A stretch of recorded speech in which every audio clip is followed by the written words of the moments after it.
দুৱাৰমুখত থিয় হৈ থকা ল'ৰাটোক মই ভালদৰে নিৰীক্ষণ কৰি আছিলোঁ। কলা জিন্স আৰু বাদামী ৰঙৰ শ্বাৰ্ট পিন্ধা। তেওঁক অবিশ্বাস্যভাৱে আকৰ্ষণীয় দেখা গৈছিল। তেওঁৰ সৌন্দৰ্য দেখি মই আচৰিত হৈ পৰিছিলোঁ। জীৱনত বহুত ল'ৰা দেখিছিলোঁ, কিন্তু ইমান ধুনীয়া কোনোৱেই নাছিল। উজ্জ্বল চকুজুৰিয়ে তেওঁক অধিক আকৰ্ষণ কৰি তুলিছিল। মই মাত্ৰ তেওঁৰ ফালে চাই থাকিলোঁ। তাৰ পিছত পাপাৰ মাতত মই আচৰিত হৈ পৰিছিলোঁ। ল'ৰাটো এতিয়া ঘৰৰ ভিতৰলৈ সোমাই আহিল। পাপাই ক'লে, ৰীমা, এইজন ৰাজ, আমাৰ নতুন ড্ৰাইভাৰ। কলেজলৈ অহা যোৱাত তোমাৰ অসুবিধাৰ সৃষ্টি হৈছিল। মোৰ কামৰ বাবে তোমাক নিবলৈ মোৰ বহুত অসুবিধাৰ সৃষ্টি হৈছিল। গতিকে তোমাৰ বাবে সুকীয়া ড্ৰাইভাৰ এটা দিছোঁ মই। এতিয়াৰে পৰা তুমি য'তেই নোযোৱা ৰাজৰ লগতে যাবলৈ পাৰিবা। পাপাৰ কথা শুনি মই আচৰিত হৈ পৰিলোঁ। মই আচৰিত হৈ ল'ৰাটোৰ ফালে এতিয়া চাবলৈ ধৰিছিলোঁ। তেওঁ আছিল এজন অতি সুদৰ্শন যুৱক, প্ৰায় 30 বছৰীয়া। তেওঁক দেখিবলৈ চিনেমাৰ হিৰোৰ যেন লাগিছিল। সঁচাকৈয়ে এইজন মোৰ নতুন ড্ৰাইভাৰ আছিল নেকি? ইমান ধুনীয়া দেখিবলৈ। মই এতিয়া নিজেই আচৰিত হৈ পৰিছিলোঁ। পাপাই আকৌ তাক মাতিলে, ৰাজ, তুমি ইয়ালৈ আহা। সি পোনে পোনে মোৰ ফালে আগবাঢ়ি আহিল। তেওঁৰ চকু দুটা নিৰাশ হৈ পৰিছিল। চুলিখিনি পৰিপাটিকৈ ছেট কৰা হৈছিল আৰু বহল কপালখনে ভ্ৰূটো উন্মোচন কৰিছিল। ল'ৰাজনে আহি এতিয়া মোৰ সন্মুখত ৰৈছিলহি।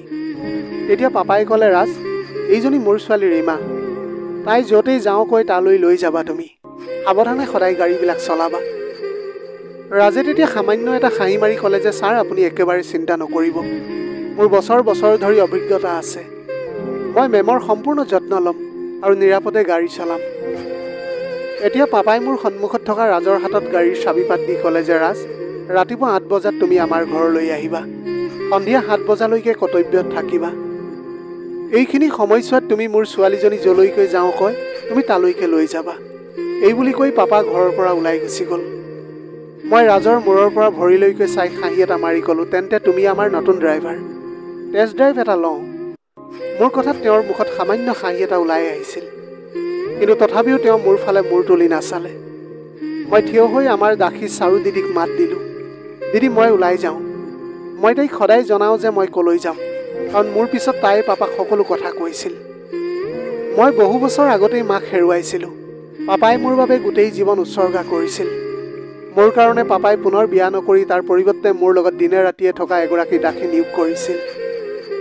এতিয়া মই দিদিগৰাকীক কৈ ঘৰৰ পৰা ওলাই আহিলোঁ। যোৱা বছৰ মোৰ জন্মদিনত পাপাই মোক এই গাড়ীখন উপহাৰ দিছিল। ময়ো গাড়ীখন শিকিবলৈ বহুত চেষ্টা কৰিছিলোঁ, কিন্তু দেউতাই মোক অনুমতি দিয়া নাছিল। যিয়েই নহওক, এতিয়া মই গাড়ীৰ পিছৰ ছিটত বহিলোঁ। ৰাজে ড্ৰাইভাৰ ছিটত বহিছিল। অলপ সময়ৰ ভিতৰতে তেওঁ অতি নিপুণতাৰে গাড়ী চলাবলৈ ধৰিছিল। মই তেওঁক এতিয়া অতি বেগেৰে গাড়ীখন চলাবলৈ কৈছিলোঁ। তীব্ৰ বেগত গাড়ী চলাই যোৱা উঠি মোৰ বহুত ভাল লাগে, কিন্তু ৰাজে সাৱধানতাৰে গাড়ী চলাই আহিছিল। মই যেতিয়া তেওঁক গতি বৃদ্ধি কৰিবলৈ পৰামৰ্শ দিলোঁ, তেওঁ তেতিয়া লগে লগে নাকচ কৰিলে। ৰাজে তেতিয়া ক'লে যে, মেম, বহুত যান-জঁট আছে আৰু ইতিমধ্যে আমি স্পীডত আছোঁৱেই। এই কথা শুনি মোৰ মেজাজটো অলপ টেঙা হৈ পৰিল। মই ক'লোঁ, আপুনি মোৰ বাবে ভাল ড্ৰাইভাৰ যেন নালাগে। ৰাস্তাত বেগেৰে গাড়ী চলোৱা মানুহক মোৰ বহুত ভাল লাগে। মোৰ আগৰ ড্ৰাইভাৰজনে বহুত বেগেৰে গাড়ী চলাইছিল। সি কোনো উত্তৰ নিদিলে। দীঘলীয়া বাট এটা লৈ ঘৰলৈ উভতি আহিলোঁ। আচলতে মই এতিয়া তেওঁক পৰীক্ষা কৰিবলৈ বিচাৰিছিলোঁ যে তেওঁ মোৰ ফালে নে ড্ৰাইভাৰবোৰৰ দৰে আগলৈ চায়। কাৰণ দেউতাই নিযুক্তি দিয়া আগৰ ড্ৰাইভাৰজনেও মোৰলৈ চকু ফুৰাইছিল আৰু বেছি বেগেৰে গাড়ীখন চলাইছিল। সেইবাবে দেউতাই গম পাই চাকৰিৰ পৰা তেওঁক বৰ্খাস্ত কৰি দিলে। পাপাই আগদিনাই মোক কৈছিল যে তেওঁ মোৰ বাবে নতুন ড্ৰাইভাৰ এটা বিচাৰি পাইছে আৰু কালিলৈ আহিব। মই ধেমালিতে ভাল ড্ৰাইভাৰ বিচাৰিবলৈ পৰামৰ্শ দিছিলোঁ। পাপাই মোক আত্মবিশ্বাসেৰে কৈছিল যে তেওঁ বৰ ধুনীয়া ল'ৰা। তেওঁৰ ড্ৰাইভিঙো আছিল অতি উত্তম। আৰু এতিয়া মই তেওঁক পৰীক্ষা কৰিছিলোঁ। মই এতিয়া বুজিছিলোঁ সি সঁচাকৈয়ে এজন মান্য ল'ৰা, যিয়ে মোৰ ফালে এবাৰো চোৱা নাছিল। হয়তো তেওঁ দুখীয়া আৰু সৎ আছিল। সেইবাবেই তেওঁ আছিল সন্মান আৰু সৰলতাৰে ভৰা। মই শুনিছিলোঁ যে সন্মানৰ বিষয়ত দুখীয়া মানুহ অতি সংবেদনশীল আৰু আত্মসন্মানী। যিয়েই নহওক, মই এতিয়া ৰাজৰ ওপৰত সম্পূৰ্ণ সন্তুষ্ট হৈ পৰিলোঁ। অলপ সময় ইফালে সিফালে ঘূৰি ফুৰাৰ পিছত ঘৰলৈ আহি নিজৰ ৰুমলৈ গ'লোঁ। ৰাতি 7 বজালৈকে ঘৰৰ বাহিৰৰ লনত বহি থাকিলোঁ। মোৰ আৰু কলৈকো যাবলৈ মন যোৱা নাছিল। ৰাতি 7 বজাত মোৰ ৰুমৰ দুৱাৰ ওচৰলৈ আহিল। সি তেতিয়া লাহেকৈ টোকৰ এটা মাৰি সন্মানেৰে ক'লে, মেডাম, মোৰ ছুটিৰ সময় হ'ল। মই এতিয়া ঘৰলৈ যাব পাৰিমনে? মনতে ভাবিলোঁ যে প্ৰেংক এটা কৰোঁ নেকি, কিন্তু মোৰ জোকাৰি নাকচ কৰিলোঁ। সি আচৰিত হৈ মোৰ ফালে চাইছিল। তাৰ চকুজুৰি মোৰ চকুত পৰিল আৰু লগে লগে মোৰ হৃদস্পন্দন বাঢ়িবলৈ ধৰিলে। তাৰ চকুত ইমান সৌন্দৰ্য আৰু গভীৰতা আছিল যে মই সেইবোৰৰ মাজত হেৰাই গৈছিলোঁ। মই অলপ সময়ৰ বাবে তেওঁলৈ এতিয়া চাই থাকিলোঁ। মোৰ চাৱনি অনুভৱ কৰাৰ লগে লগে তেওঁ চকুটো তললৈ নমাই দিলে। মেডাম, মই যাওঁনে? সি নিৰ্দোষীভাৱে সুধিবলৈ ধৰিছিল। তেতিয়া মোৰ মুখৰ পৰা লগে লগে ওলাই আহিল যে মই অকলশৰীয়া, মোৰ লগত অলপ সময় বহি কথা পাতা। তেওঁ সন্দেহ সময়ৰ বাবে আচৰিত হৈ পৰিল আৰু তাৰ পিছত মই দ্বিধাবোধ কৰিলোঁ। সি এটা অচিনাকি মানুহ আছিল আৰু মই কেনেকৈ তাক মোৰ কোঠালৈ মাতিম। মই খৰধৰকৈ জিভাখন নিয়ন্ত্ৰণ কৰি হাঁহিয়াই ক'লোঁ যে যোৱা যোৱা, মই মাত্ৰ তোমাক ধেমালিহে কৰিছিলোঁ। তুমি 7 বজাৰ ভিতৰত ঘৰলৈ যাব লাগে। মই কালিলৈ ৰাতিপুৱা 8 বজাত কলেজলৈ যাম, গতিকে তুমি অলপ আগতে আহিবা। ঠিক আছে বাৰু। তেনেকৈয়ে কৈ সি ওলাই গুচি গ'ল। সি যোৱাৰ পিছত মই তেওঁৰ কথা ভাবিবলৈ ধৰিলোঁ। তাৰ চকুৰ গভীৰতা মোৰ সন্মুখত জিলিকি থাকিছিল। মই নাজানো কিয় মোৰ হৃদয়খনে আৰু মোৰ মনটোৱে অনবৰতে তাৰ কথাকে ভাবি আছিল। কেতিয়াবা কেতিয়াবা সুন্দৰ চেহেৰা ল'ৰা পোৱা ভাগ্য নাথাকে। আচলতে তেওঁ মোৰ হৃদয়ৰ ৰজা হোৱাৰ যোগ্য আছিল, কিন্তু দুৰ্ভাগ্যবশতঃ তেওঁ মোৰ ড্ৰাইভাৰহে হৈ পৰিল। ভগৱানে মোক সকলোবিলাক দিছিল। এটা ডাঙৰ অট্টালিকা, দেউতাৰ ডাঙৰ ব্যৱসায়, মাথো মোৰ জীৱনৰ পৰা হেৰাই গৈছিল একমাত্ৰ মা। আচলতে মাৰ মৃত্যু হৈছিল, তেওঁ দুৰ্ঘটনাত পতিত হৈছিল। সেইবাবে দেউতাই মোক গাড়ী চলোৱা শিকিবলৈ নিদিলে। মায়ে গাড়ী চলাই ভাল পাইছিল আৰু সদায় তীব্ৰ বেগত গাড়ী চলাইছিল। এদিন তেওঁৰ বন্ধুৰ সৈতে বজাৰ কৰিবলৈ গৈছিল, কিন্তু তীব্ৰ বেগত গাড়ীখন দুৰ্ঘটনাগ্ৰস্ত হৈ পৰিল। তেওঁলোকৰ গাড়ীখন এখন ট্ৰাকৰ সৈতে খুন্দা মৰাৰ ফলত সম্পূৰ্ণৰূপে বাগৰি পৰে। মাৰ মৃতদেহটো অতি বেয়া অৱস্থাত উদ্ধাৰ হৈছিল। তেতিয়াৰে পৰাই দেউতাক ভয় আৱৰি ধৰিলে। তেওঁ আৰু মোৰ মাৰ প্ৰেম বিবাহ হৈছিল। মাৰ মৃত্যুৰ পিছত দেউতা সম্পূৰ্ণৰূপে অকলশৰীয়া হৈ পৰিল। সেই সময়ত মোৰ বয়স আছিল মাত্ৰ 7 বছৰ। দেউতাই মোক অকলে ডাঙৰ দীঘল কৰিছিল যদিও গাড়ী চলোৱাৰ ক্ষেত্ৰত মোৰ ওপৰত বহু বাধা আৰোপ কৰিছিল। ময়ো মাৰ দৰেই বেগেৰে গাড়ী চলাই ভাল পাইছিলোঁ। কিন্তু দেউতা ইমানেই কঠোৰ আছিল যে মই কেতিয়াও চালকৰ আসনত বহিবলৈ নোৱাৰিলোঁ। 24 বছৰৰ বয়সৰ পিছতো দেউতাই মোক গাড়ী চলোৱা শিকিবলৈ নিদিলে। দেউতাই ক'লে যে তুমিও তোমাৰ মাৰ নিচিনাই। তেওঁ দ্ৰুতগতিত গাড়ী চলাই বহুত ভাল পাইছিল। তোমাৰো আছে সেই চখ, গতিকে মই নিবিচাৰোঁ তুমি গাড়ী চলাবলৈ শিকাটো। সেইকাৰণে দেউতাই ড্ৰাইভাৰ নিয়োগ কৰিছিল আৰু এইবাৰ ৰাজক পাইছিলোঁ মই। তাক দেখাৰ পিছত মোৰ হৃদয়ৰ স্পন্দন বাঢ়িবলৈ ধৰিছিল। ৰাজৰ কথা ভাবি সঁচাকৈ কেতিয়াও টোপনিয়েই অহা নাছিল মোৰ। আজি মই খৰধৰকৈ কলেজলৈ যাবলৈ সাজু হ'লোঁ। ইচ্ছাকৃতভাৱে গাৰ ৰঙৰ লিপষ্টিক লগাই চুলিখিনি কান্ধত ঢিলা হৈ পৰিবলৈ দিলোঁ। এনেকৈ সাজু হোৱাটো খুব কমহে হৈছিল। ৰাতিপুৱা 8 বজাত ৰাজ দুৱাৰমুখত থিয় হৈ আছিল। বেগটো তুলি লৈ ওলাই আহিলোঁ আৰু তাক দেখি মোৰ মুখত গভীৰ হাঁহি এটা ওলাই আহিছিল। মই গাড়ীৰ পিছৰ চিটত বহিলোঁ আৰু সি গাড়ীখন চলাবলৈ ধৰিলে। মোৰ চকু দুটাই এতিয়া তাক চাবলৈ ব্যাকুল হৈ পৰিছিল। সি কেতিয়াবা কেতিয়াবা আইনাখনৰ মাজেৰে কেতিয়াবা কাষলৈ চায়। মই এতিয়া মাত্ৰ তাৰ ফালে চাই থাকিবলৈ বিচাৰিছিলোঁ। ঠিক তেনেকৈয়ে আমি কলেজ পালোহি। মোৰ এগৰাকী বান্ধৱী কলেজৰ সন্মুখত থিয় হৈ আছিল। তাই ওচৰ চাপি অহাৰ লগে লগে তাইৰ প্ৰথম দৃষ্টি মোৰ ওপৰত নহয়, ৰাজৰ ওপৰতহে পৰিছিল। গাড়ীখনৰ পৰা নামি অহাৰ লগে লগে নিকিয়ে সুধিলে যে ৰীমা, এওঁ কোন? তোমাৰ দাদা নেকি? মই তেতিয়া হাঁহি হাঁহি ক'লোঁ যে নহয় অ', সি মোৰ নতুন ড্ৰাইভাৰ। তাৰ নাম ৰাজ, পাপাই মোৰ বাবে নিয়োগ কৰিছে। মই আগৰ আৱাসীজনৰ অভিযোগ কৰি চাকৰিৰ পৰা বৰ্খাস্ত কৰি দিলোঁ। এই কথা শুনি নিকিয়ে থতমত খাই ক'লে যে ইমান ধুনীয়া ড্ৰাইভাৰ? তেওঁতো চিনেমাৰ তাৰকা নহয়তো মডেলহে হ'ব লাগিছিল। সি এতিয়া কেনেকৈ হ'ল তোমাৰ ড্ৰাইভাৰ? নিকিৰ কথা শুনি মই অলপ হাঁহিবলৈ ধৰিলোঁ আৰু ক'লোঁ যে প্ৰথমতে মোৰো সেই একে চিন্তাই আহিছিল, কিন্তু সঁচা কথাটো হ'ল সি এতিয়া বৰ্তমান মোৰ ড্ৰাইভাৰ। এতিয়া লগতে নিকিয়ে ক'লে যে এনেকুৱা ড্ৰাইভাৰ যদি থাকে তেনেহ'লে ঘৰলৈ যাবলৈ মন নাযাব, মাত্ৰ গাড়ীতে ঘূৰি ফুৰিবলৈ মন যাব। কলেজৰ পৰা ওলাই আহি দেখিলোঁ যে ৰাজে ইতিমধ্যে মোৰ বাবে অপেক্ষা কৰি আছে। গাড়ীত উঠাৰ লগে লগে মই ক'লোঁ যে ৰাজ, আজি বজাৰলৈ যাওঁ। কথাটো শুনি সি অলপ আচৰিত হ'ল, যদিও একো নক'লে। গাড়ীখন এতিয়া সেই দিশলৈ ঘূৰাই দিছিল। বজাৰ আহি পোৱাত মই ক'লোঁ যে ৰাজ, গাড়ীখন তুমি উপযুক্ত ঠাইত ৰখাই দিয়া আৰু তুমি মোৰ লগত আহিবা। আচৰিত হৈ সি সুধিলে যে মেডাম, মই তোমাৰ লগত কিয় আহিম? তেতিয়া মই খঙেৰে ক'লোঁ যে তেনেহ'লে শ্বপিং বেগবোৰ কোনে লৈ যাব? লগে লগে সি মান্তি হ'ল। কিন্তু মোৰ উদ্দেশ্য আছিল তাক বেগবোৰ কঢ়িয়াই নিবলৈ দিয়া নহয়, বৰঞ্চ তাৰ লগত কিছু সময় কটাব পৰাটোহে। গাড়ীখন ৰখাই এতিয়া সি মোৰ পিছে পিছে আহিল। মই ইচ্ছাকৃতভাৱে মোৰ গতি লেহেমীয়া কৰিলোঁ। কাপোৰৰ দোকানত মই তাৰ পৰা পৰামৰ্শ বিচাৰিবলৈ ধৰিলোঁ। প্ৰথমবাৰৰ বাবে তাক সুধিলোঁ যে এই কাপোৰযোৰ কেনেকুৱা দেখা গৈছে মোক। সি এতিয়া অলপ চক খাই ক'লে যে কি ক'ম মেডাম, এইবিলাকতো মহিলাৰ সামগ্ৰী, মই কেতিয়াও মহিলাৰ বাবে বজাৰ কৰি পোৱা নাই। মই আচৰিত হৈ সুধিলোঁ কি তোমাৰ ঘৰত মহিলা নাই নেকি? তেতিয়া সি ক'লে যে মই এইখন চহৰত বহু বছৰ ধৰি অকলে বাস কৰি আহিছোঁ। এই কথাটো শুনি মই প্ৰশ্নবোধক দৃষ্টিৰে তাৰ ফালে চাবলৈ ধৰিলোঁ। তাৰপিছত নীলা ৰঙৰ চুট এযোৰত তেওঁ হাতখন দিলে আৰু ক'লে যে এইযোৰ ভাল লাগিছে। এনেদৰে তেওঁৰ পচন্দ অনুসৰি কেইবাটাও বস্তু কিনিলোঁ আৰু এই সময়ছোৱাত মই বুজিলোঁ যে তেওঁৰ নীলা ৰংটো বৰ ভাল লাগে। এইটো সময়ত সি নিজেই নীলা ৰঙৰ শ্বাৰ্ট পিন্ধি আছিল আৰু তাৰ পচন্দ অনুসৰি মই কিনা সকলো বস্তু নীলা আছিল। তাৰ লগত বহু সময় কটোৱাৰ পাছত হোটেল এখনলৈ লৈ গৈ একেলগে বহি ৰাতি আহাৰ খাবলৈ গ'লোঁ। প্ৰথমতে তেওঁ নাকচ কৰিছিল, যদিও মোৰ খং উঠে বুলি ভাবি তেওঁ মোৰ বিপৰীত দিশত বহিল। মই এতিয়া তাক সুধিছিলোঁ যে এই কামটো তুমি কিয় কৰি আছা? সি তেতিয়া ক'লে যে তেওঁৰ দেউতাকৰ বহুত ডাঙৰ এটা বেমাৰ আছে। তেওঁৰ চিকিৎসাৰ বাবে টকাৰ বহুত প্ৰয়োজন হৈছিল। তেওঁৰ পৰিয়ালটো গাঁৱতে থাকে আৰু টকাখিনিৰ ব্যৱস্থা কৰাৰ লগে লগে দেউতাকক চহৰলৈ লৈ আহিব বুলি কৈছিল।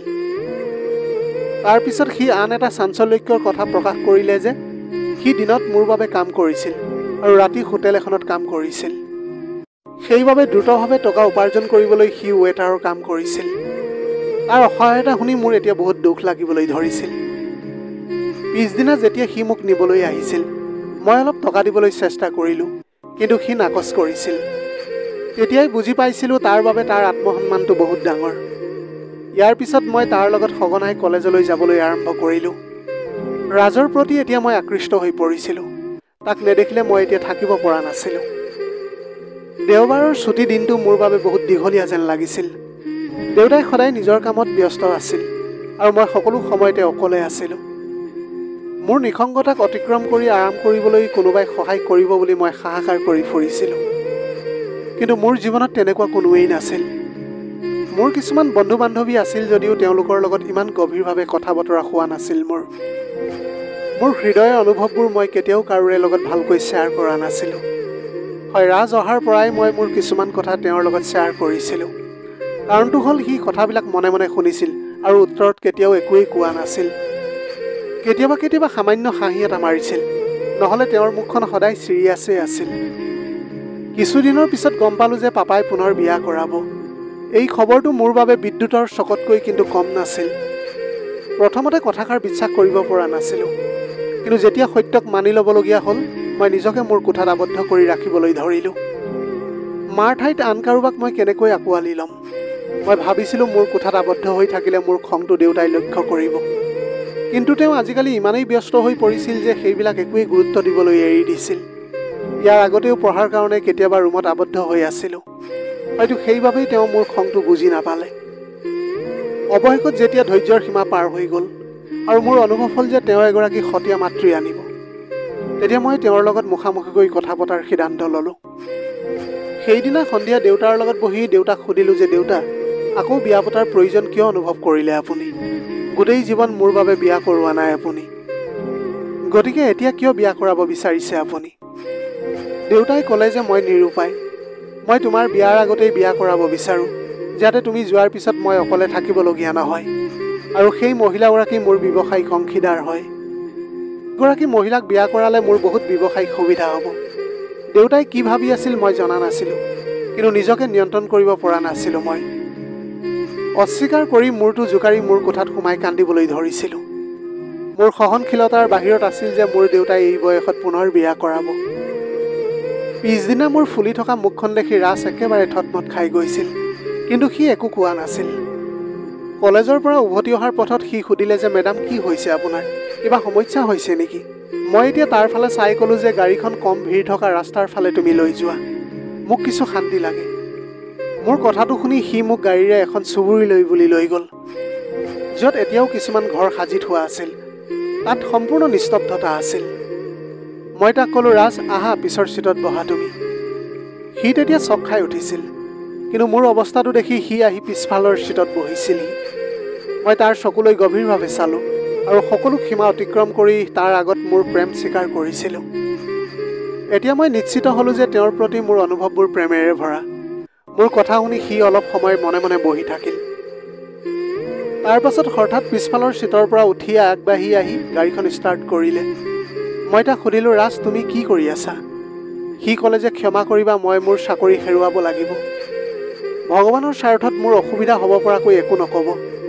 মই মোৰ দেউতাৰ জীৱনটো বিচাৰোঁ আৰু সেইখিনি লাভ কৰিবলৈ মই কঠোৰ পৰিশ্ৰম কৰি আছোঁ। কিন্তু যদিহে তোমাৰ দেউতাই গম পায় যে তুমি মোৰ প্ৰতি তোমাৰ মৰম ভাৱ প্ৰকাশ কৰিছা, তেন্তে তেওঁ মোক লগে লগে চাকৰিৰ পৰা বৰ্খাস্ত কৰি দিব। তোমাৰ দেউতাই মোক এই কথা কঠোৰভাৱে কৈ থৈছিল। তেওঁ মোক কৈছিল যে তোমাৰ সদায় যত্ন লওঁ আৰু কেতিয়াও তোমাৰ ফালে বেয়া দৃষ্টিৰে নাচাওঁ। ৰাজে বহুত খৰধৰকৈ কিবা এটা কৈ আছিল। মই তেওঁৰ মুখখনেহে চাব পাৰিছিলোঁ। সেইটো সময়ত উদ্বিগ্নতা তাৰ মুখত স্পষ্টকৈ দেখা গৈছিল। এতিয়া মই অকলশৰীয়া অনুভৱ কৰি পিছফালৰ পৰা তাৰ বাহুত হাত থৈ ক'লোঁ, ৰাজ, মোক তোমাৰ সহায় লাগে। তুমি যদি কোৱা মই তোমাৰ বাবে যিকোনো কাম কৰিম, কিন্তু মই আৰু অকলে থাকিব নোৱাৰোঁ। অৱশেষত মোক গাড়ীৰে মোৰ ঘৰলৈ লৈ গ'ল। তাৰ পাছত গাড়ীখন ৰখাই নামি সন্মানেৰে থিয় হ'ল। তেওঁৰ মুখৰ ভাৱটোৱে স্পষ্টকৈ বুজাই দিছিল যে তেওঁ আৰু কথা ক'বলৈ নিবিচাৰে। অৱশেষত সাধাৰণভাৱে দেউতাই দ্বিতীয় পত্নীক বিয়া কৰালে। তাইক দেখাৰ পাছত বুজিব পাৰিলোঁ যে দেউতাই আচলতে কিয় বিয়া পাতিছে। তাই আছিল এগৰাকী অতি ধুনীয়া গাভৰু আৰু অতি ধনী মহিলা, যিয়ে তেওঁৰ চাৰিওফালে পখিলাৰ দৰে উৰি ফুৰিছিল। নিশ্চয় সেই বয়সত দেউতাই নিশ্চয় বিয়া হোৱাৰ প্ৰয়োজন অনুভৱ কৰিছিল, আৰু যেতিয়া তেওঁ এনে এগৰাকী মহিলা বিচাৰি পাইছিল, তেতিয়া তেওঁ অনুভৱ কৰিছিল। কিন্তু মই এই বিয়াখন মানি ল'ব পৰা নাছিলোঁ। সতিনী মাৰ লগত এতিয়া মই ভালকৈ কথা বতৰা পাতিব পৰা নাছিলোঁ। সতিনী মায়ে মোৰ লগত কথা পাতিবলৈ চেষ্টা কৰিলে মই অভদ্ৰভাৱে উত্তৰ দিছিলোঁ, আৰু তাৰ পাছতে তেওঁৰ মুখৰ ভাৱ সলনি হৈ গৈছিল। কিন্তু মই একো গুৰুত্ব নিদিলোঁ। পিছদিনা কলেজলৈ যাওঁতে বেগত বহু টকা ভৰাই ৰাজৰ লগত ঘৰৰ পৰা ওলাই আহিলোঁ। অলপ দূৰ গৈ পোৱাৰ পাছত ৰাজক ক'লোঁ যে গাড়ীখন অন্য দিশলৈ ঘূৰাই লোৱা। প্ৰথমতে সি আচৰিত হৈছিল যদিও তাৰ পিছত সি মনে মনে অন্যটো দিশলৈ গ'ল। এনেকৈ আহি আহি এটা নিৰ্দিষ্ট সময়ৰ পাছত মই তেওঁক গাড়ীখন ৰখাবলৈ ক'লোঁ। মই গাড়ীখনৰ পৰা বহুত টকা উলিয়াই এতিয়া তেওঁৰ হাতত দি ক'লোঁ, এই টকা সকলোবিলাক তোমাৰ। মই তোমাক সহায় কৰিবলৈ বিচাৰোঁ। ইমানখিনি টকাৰে তুমি তোমাৰ দেউতাৰ চিকিৎসা কৰিবলৈ পাৰিবা। কিছু দ্বিধাবোধ কৰি টকাখিনি লৈ সি ক'লে যে কিন্তু মই কেনেকৈ টকা ঘূৰাই দিম? মই ক'লোঁ যে মই টকা ঘূৰাই নিবিচাৰোঁ, মই কোৱা মতেহে কৰিব লাগিব। অলপ আচৰিত হৈ সি ক'লে যে মেডাম, মই একো ভুল কাম কৰিবলৈ নোৱাৰোঁ। মই হাঁহি এটা মাৰি ক'লোঁ, যোৱা ৰাতি শুনিছোঁ তোমাৰ দেউতা চহৰত আছে। তেখেত এতিয়া বৰ অসুস্থ আৰু তেখেতক চিকিৎসাৰ প্ৰয়োজন আছে। এইখিনি টকা লৈ দেউতাক এতিয়া তুমি হস্পিটেললৈ লৈ যোৱা। মই আৰু একো নিবিচাৰোঁ। সম্ভৱ হ'লে মোৰ বাবে ভগৱানৰ ওচৰত প্ৰাৰ্থনা কৰা, যাতে মই মোৰ জীৱনত শান্তি আৰু নিশ্চয়তা পাওঁ। ৰাজৰ দেউতাকৰ কথা কোৱাৰ লগে লগে ৰাজে সুধিলে যে আপুনি কেনেকৈ জানে যে মোৰ দেউতা চহৰত আছে বুলি। মই তেতিয়া একো ৰিপ্লাই নিদিলোঁ, মাত্ৰ ক'লোঁ যে তুমি এতিয়া গাড়ীৰ পৰা নামি ঘৰলৈ গুচি যোৱা। তোমাৰ এতিয়া কামটো হ'ল দেউতাক চিকিৎসালয়লৈ লৈ যোৱা। মই তোমাক তাতেই লগ কৰিম। সি তেতিয়া ক'লে যে মেডাম, মই তোমাক কলেজত থৈ আহোঁগৈ। মই ক'লোঁ যে নাই, নালাগে, মই আজি কলেজলৈ নাযাওঁ। তুমি এতিয়া গাড়ীৰ চাবিটো মোক দি যোৱা। ৰাজে তেতিয়া সুধিলে যে গাড়ীৰ চাবিৰে আপুনি কি কৰিব আৰু ঘৰ কেতিয়া কেনেকৈ গৈ পাবগৈ আপুনি? মই হাঁহি এটা মাৰি ক'লোঁ যে মোৰ বন্ধুৰ ঘৰ ঠিক ইয়াতেই আছে। মই এতিয়া তালৈ যাম। উভতি অহাৰ পথত তাইৰ ড্ৰাইভাৰ কম যে, আৰু সি মোক ঘৰলৈ লৈ যাব। মোৰ কথাটো শুনাৰ পিছত সি গাড়ীৰ চাবিটো মোক দি সি গুচি গ'ল। কিন্তু সঁচা কথাটো হ'ল মই তাক মিছা কথা কৈছিলোঁ। তাত মোৰ কোনো বন্ধুৱেই নাছিল, মাথো অকলে থাকিবলৈ বিচাৰিছিলোঁ মই। মোৰ নিসংগতাত ইমানেই বিৰক্ত হৈ পৰিছিলোঁ মই। মোৰ জীৱনত সকলো আছিল, ঘৰ, গাড়ী, টকা। কিন্তু ভিতৰি ভিতৰি কিমান ভাঙি পৰিছোঁ একমাত্ৰ মইহে জানিছিলোঁ। গাড়ীৰ চাবিটো তুলি লৈ ড্ৰাইভাৰ ছিটত বহি পৰিলোঁ। আগৰ ড্ৰাইভাৰৰ পৰা গোপনে গাড়ী অলপ চলাবলৈ শিকিছিলোঁ। দেউতাৰ দ্বিতীয় বিয়াত মোৰ বহুত খং উঠিছিল, কাৰণ মই জানিছিলোঁ যে ৰাজ কেতিয়াও মোৰ নহ'ব আৰু দেউতাই মোৰ কথা কেতিয়াও গুৰুত্ব নিদিয়ে। এতিয়া দ্বিতীয় পত্নীৰ সৈতে হনিমুন ভ্ৰমণৰ বাবে প্ৰস্তুতি চলাইছিল। তেওঁ নিজৰ জীৱনটো ৰঙেৰে ভৰাই পেলাইছিল আৰু হয়তো তেওঁৰ মোক প্ৰয়োজন নাছিল। গতিকে মই দ্ৰুতগতিত গাড়ীখন চলাবলৈ ধৰিলোঁ, আৰু গম পোৱাৰ আগতেই মোৰ গাড়ীখনে তীব্ৰবেগী ট্ৰাক এখনৰ লগত খুন্দা মাৰিলে। চেতনা ঘূৰাই পাওঁতে মই হস্পিটেলৰ বিচনাত আছিলোঁ। চকু মেলি অলপ সময় কি হৈছে বুজিবলৈ চেষ্টা কৰিলোঁ। তাৰ পাছতে বিজুলীৰ পোহৰৰ দৰে মই মোৰ চিন্তাত হেৰাই গৈ বেগেৰে গাড়ী চলাই আছিলোঁ। সেইবাবেই সন্মুখৰ পৰা অহা ট্ৰাকখন দেখা নাপালোঁ। দুৰ্ঘটনাটো ইমানেই ভয়ংকৰ আছিল যে পিছ মুহূৰ্ততে মোৰ চকু দুটা বন্ধ হৈ গৈছিল। চকু মেলিয়েই দেখিলোঁ যে দেউতা মোৰ বিচনাৰ কাষত থিয় হৈ কান্দি আছিল। মোক দেখি এতিয়া তেওঁ লগে লগে ওচৰ চাপি আহিছিল। মোৰ কপালত চুমা খাই ক'লে যে তুমি এইবিলাক কি কৰিলা? মই ক'লোঁ যে তোমাৰ লগত এতিয়া মই কথা পাতিবলৈ আৰু নিবিচাৰোঁ। ইয়াৰ পৰা তুমি ওলাই যোৱা। তুমি এতিয়া পুনৰ বিয়া কৰাইছা আৰু সতিনী মাই সেইখন ঘৰত থিতাপি লৈছে আৰু মই অকলশৰীয়া হৈ পৰিছোঁ। আৰু এতিয়া ৰাজেও মোৰ মৰম মানি ল'বলৈ নিবিচাৰে। দেউতাই স্তম্ভিত হৈ পৰিছিল। তেওঁ ক'লে যে ৰাজে মোক কৈছিল যে কেনেকৈ তুমি তাক টকা দি ঘূৰাই পঠিয়াই মিছা কথা ক'লা। কিন্তু ৰাজে কেতিয়াও কোৱা নাছিল যে তুমি তাক ভাল পোৱা বুলি। মই সামান্য হাঁহি এটা মাৰি ক'লোঁ যে কাৰণ তেওঁ চাকৰি হেৰুৱাব পাৰে বুলি ভয় কৰিছিল। আৰু এতিয়া মোৰ এই জীৱনটো মই কেতিয়াও নিবিচাৰোঁ। মোৰ ওপৰত ইমানবোৰ বাধা আৰোপ কৰাৰ পিছত অৱশেষত মোৰ হৃদয় ভাঙি পেলোৱা কামটো তুমি কৰিলা। মই সদায় তোমাক ভাল পাইছিলোঁ আৰু তোমাৰ কথাও শুনিছিলোঁ। কিন্তু তুমি অন্য এগৰাকী মহিলাক বিয়া কৰাইছিলা। মই ভাবিছিলোঁ তুমি মোক ভাল পোৱা আৰু মোৰ জীৱনলৈ কেতিয়াও কাকো নানিবা।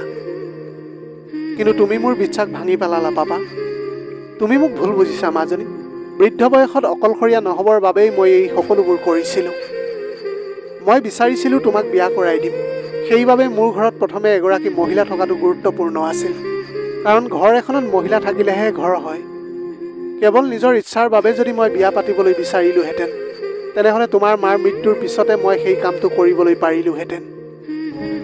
কিন্তু সময় পাৰ হৈ যোৱাৰ লগে লগে মই বুজিবলৈ পাৰিলোঁ যে এজন মানুহে এনেকৈ অকলশৰীয়াকৈ জীৱনটো কটাবলৈ নোৱাৰে।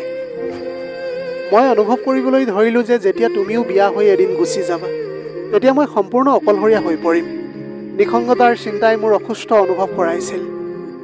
আৰু সেইটো সময়ত মই সিদ্ধান্ত লৈ পেলাইছিলোঁ যে মোৰ জীৱনত এনেকুৱা এজনৰ প্ৰয়োজন আছে, যিয়ে মোৰ সুখ দুখ বুজিব পাৰিব আৰু মোৰ হৃদয়ৰ সকলো কথা ভাগ কৰিব পৰা এজনৰ প্ৰয়োজন আছে। তুমি হৈছা মোৰ অতি মৰমৰ এগৰাকী ছোৱালী। কিন্তু কিছুমান কথা এনেকুৱা যি নিজৰ ছোৱালীজনীক ক'ব নোৱাৰি। কিছুমান কথা কেৱল জীৱনসংগীৰ সৈতেহে ভাগ বতৰা কৰিবলৈ পাৰি। তুমি যোৱাৰ পিছত মই একেবাৰে অকলশৰীয়া হৈ যাম। এইটো ভয়ে মোক পুনৰ বিয়া কৰাৰ সিদ্ধান্ত ল'বলৈ বাধ্য কৰালে। তুমি ৰাজক ভাল পোৱা বুলি কোৱা হ'লে মই নিজেই তেওঁৰ লগত কথা পাতিলোহেঁতেন। সঁচাকৈয়ে সি এজন অতি সৎ আৰু ভাল মানুহ। কিন্তু তুমি একেবাৰে বেয়া কাম কৰিলা। ভগৱানক ধন্যবাদ যে তুমি বাচি গ'লা। তোমাৰ ঘটনাটোৰ পিছৰ পৰা ৰাজ এতিয়া বিচলিত হৈ পৰিছে। ইমান দেৰি সি ভগৱানৰ ওচৰত প্ৰাৰ্থনা কৰি আছে। মই নিজেই ৰাজৰ লগত এতিয়া তোমাৰ বিষয়ে কথা পাতিম। কিন্তু সেই ভুলটো দ্বিতীয়বাৰ আৰু তুমি কেতিয়াও নকৰিবা। যোৱাকালিৰে পৰা তুমি অচেতন হৈ পৰি আছিলা আৰু আজিহে তুমি সাৰ পাইছা। হস্পিটেলৰ পৰা ডিচাৰ্জ হোৱাৰ সময়ত মোৰ সতীয়া মাই মোক মৰমেৰে বুজাই দিলে যে তেখেতে কেতিয়াও মোৰ আৰু দেউতাৰ মাজলৈ নাহে। যিহেতু তেখেত এগৰাকী শিক্ষিত আৰু বুদ্ধিমান মহিলা আছিল, তেখেতে সম্পৰ্কৰ অৰ্থ আৰু গুৰুত্ব ভালদৰে বুজি পাইছিল। তেখেতে মোক ক'লে যে তুমি কিয় ভাবিছিলা যে মই তোমাক তোমাৰ দেউতাৰ পৰা আঁতৰাই ৰাখিম বুলি। মোৰ সতীয়া মাতৃয়ে কৈছিল যে মই তোমাৰ সদায় ওচৰতে থাকিবলৈ বিচাৰোঁ। এতিয়া তেখেতৰ কথা শুনি মই ইমানেই আকৃষ্ট হৈ পৰিছিলোঁ যে মোৰ চকুৰ পৰা অহৰহ চকুলো নিগৰি আহিছিল। মই তেওঁক সময় নিদিয়াকৈ তেওঁক চিনি নোপোৱাকৈ তেওঁৰ প্ৰতি মোৰ অনুভৱ প্ৰকাশ কৰিছিলোঁ। মই মনতে ধৰি লৈছিলোঁ যে তেখেতে মোৰ সতীয়া মাতৃ, গতিকে তেখেতে মোক কেতিয়াও ভাল নাপাব আৰু মোক দেউতাৰ পৰা আঁতৰাই ৰাখিব। ইফালে আকৌ মোৰ সুখৰ বাবে দেউতাই ৰাজৰ লগত মোৰ বিয়াৰ ব্যৱস্থা কৰিছিল। তেখেতে কেতিয়াও এইটো কথা চিন্তা কৰা নাছিল যে মই যদি ৰাজৰ লগত বিয়া হওঁ, তেনেহ'লে সমাজে কি ক'ব। ৰাজ আছিল এজন ভাল আৰু মান্য মানুহ। তেওঁৰ বাবে সেয়াই যথেষ্ট আছিল। মোৰ দেউতাই ৰাজৰ দেউতাকৰ চিকিৎসা আৰম্ভ কৰিলে। কিছুদিনৰ পিছত ৰাজৰ দেউতাক সুস্থ হৈ উঠিল। আৰু এনেকৈ অৱশেষত ৰাজ আৰু মোৰ বিয়াখন হৈছিল।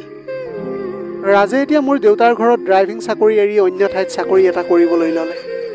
তেওঁ ক'লে যে তেওঁ নিজৰ আৰু মোৰ সন্মান বজাই ৰাখিব বিচাৰে। এইটো সিদ্ধান্তত মই এতিয়া তেওঁক সমৰ্থন কৰিলোঁ। তেওঁ যিয়েই নহওক, যি উপাৰ্জন কৰক, মই তেওঁৰ লগত সদায় সুখী আছিলোঁ। আমি এতিয়া সৰু ঘৰ এখনত বাস কৰোঁ, কিন্তু আমাৰ মাজত বহুতো ভালপোৱা আছে। ৰাজে তেওঁৰ দয়া আৰু মৰমেৰে মোৰ হৃদয় জয় কৰিছিল। প্ৰকৃত প্ৰেমত পৰা ব্যক্তি এজনে যিকোনো পৰিস্থিতিত ব্যক্তিজনক গ্ৰহণ কৰে। ময়ো মোৰ ডাঙৰ ঘৰখন আৰু ধন সম্পত্তি এৰি ৰাজৰ জীৱনটোকে অন্তৰেৰে আঁকোৱালি লৈছিলোঁ। আজি মোৰ জীৱনটোক লৈ মই বহুত সুখী।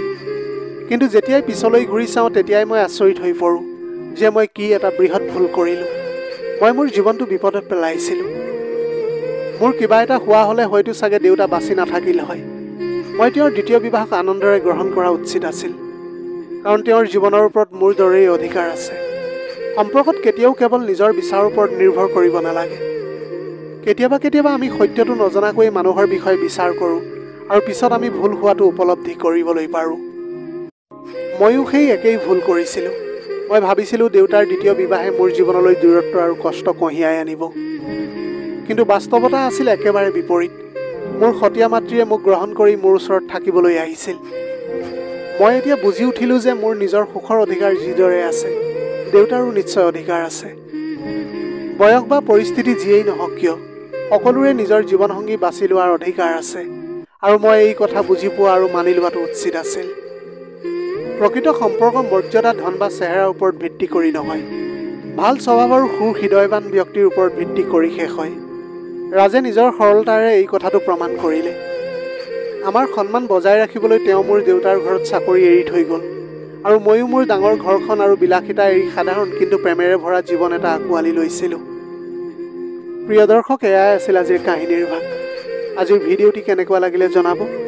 যদি ভাল লাগিল তেনেহ'লে লগৰ বন্ধু বান্ধৱীসকলৰ মাজত শ্বেয়াৰ কৰিবলৈ নাপাহৰিব। আপোনালোকৰ গোটেই জীৱনটো হাঁহিৰে উপচি পৰক। পাৰিলে দুখীয়াজনক অলপ সহায় কৰিবলৈ চেষ্টা কৰিব। আপোনালোকৰ অকণমান সঁহাৰিয়ে যদি কোনোবা এজন দুখীয়াৰ জীৱনটো সলনি কৰিবলৈ পাৰে, তাতকৈ পুণ্যৰ কাম আৰু এইখন পৃথিৱীত একোৱেই হ'ব নোৱাৰে। Have a nice day.